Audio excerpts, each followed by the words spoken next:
ఉగాది పర్వదినాన మన ఆచార వ్యవహారాలు ఏ విధంగా ఉండాలి? ఆ రోజు దినచర్య ఏ విధంగా ఉంటే బాగుంటుంది? అంటే మనం ఏం చెయ్యాలి అన్నది మన స్వేచ్ఛకి కాకుండా ఋషులు మనకి ఈ పండగని ఇట్లా చేసుకోండి అని చెప్పి కొన్ని గ్రంథాల ద్వారా తెలియచేశారు. ఈ తెలుగు సంవత్సరాదిని కూడా ఎట్లా చేసుకోవాలి అన్నదాన్ని నిర్ణయించారు. సూర్యోదయాత్ పూర్వం నిద్ర లేవాలి, తలస్నానం చేస్తారు.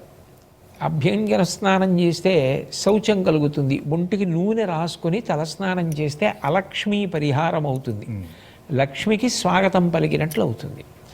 తదనంతరం నూతన వస్త్రధారణం చేస్తారు. మనకి పటలపన్నమని ఈ అంచు కలిగినటువంటి బట్ట ఈశ్వర స్థానములలో ఒకటి, అది ఆయుక్కారకము అని. అందులో తెలుగువారి పంచకట్టు అని ప్రత్యేకత.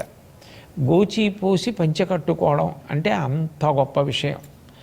అటువంటి పంచకట్టు కట్టుకుని ఉత్తరీయం వేసుకోవడం. ఆ తర్వాత ఇంట్లో పెద్దలు ఉంటారు, తల్లి, తండ్రి, తాత, నాయనమ్మ, అమ్మమ్మ, ఇటువంటి వాళ్ళు. వాళ్ళకి నమస్కారం చేసి వాళ్ళ ఆశీర్వచనం అందుకోవడం. ఎందుకంటే వాళ్ళే ప్రత్యక్షమైనటువంటి భగవత్ స్వరూపాలు.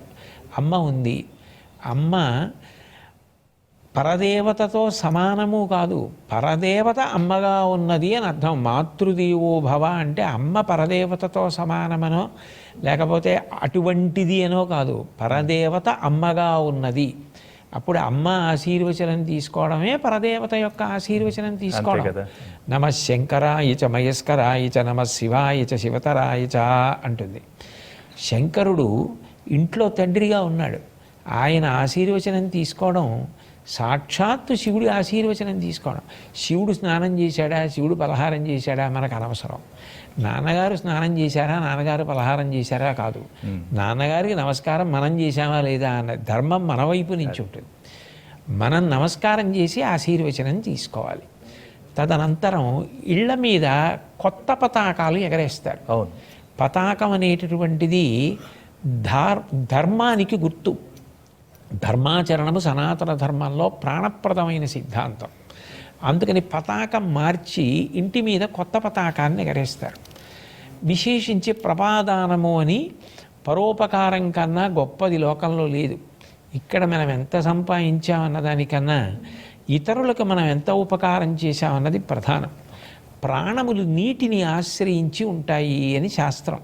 సంజీవనం సమస్తస్య జగత సలిలాత్మిక భవ ఇత్యుచ్యతే మూర్తిర్భవస్య పరమాత్మనః అంటారు వ్యాసుల వారు లింగ పురాణంలో.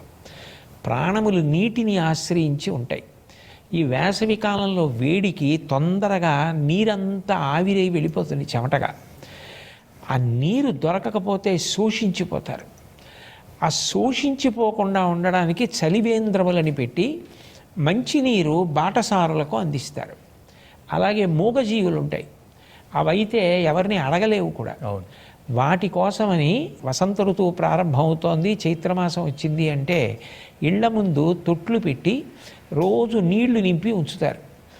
మూగ ప్రాణులు, పక్షులు మొదలైనవి అటువైపు వచ్చినప్పుడు దాహం వేస్తే అవి నీళ్లు తాగి సంతోషిస్తాయి. అట్లా బాటసారులకు నీళ్ళు ఇవ్వడం, ఇవన్నీ కూడా ఈ పాడ్యమి తిథి నాడు ప్రారంభం చెయ్యాలి అని. అట్లాగే సర్వసాధారణంగా అందరికీ తెలిసిన విషయమే, ప్రత్యేకించి ఉగాది పచ్చడి అని తయారు చేసి నివేదన చేసి దాన్ని ప్రసాదంగా తీసుకుంటారు. ఇవి ఉగాది నాడు చేసేటటువంటి ఆచారానికి సంబంధించిన విశేషాలు. వీటితో పాటు చాలా ప్రధానమైనది ఏది అంటే పంచాంగ శ్రవణం. పంచాంగ శ్రవణం చేస్తారు. ఇది ఉగాది నాడు పాటించవలసిన ఆచారం.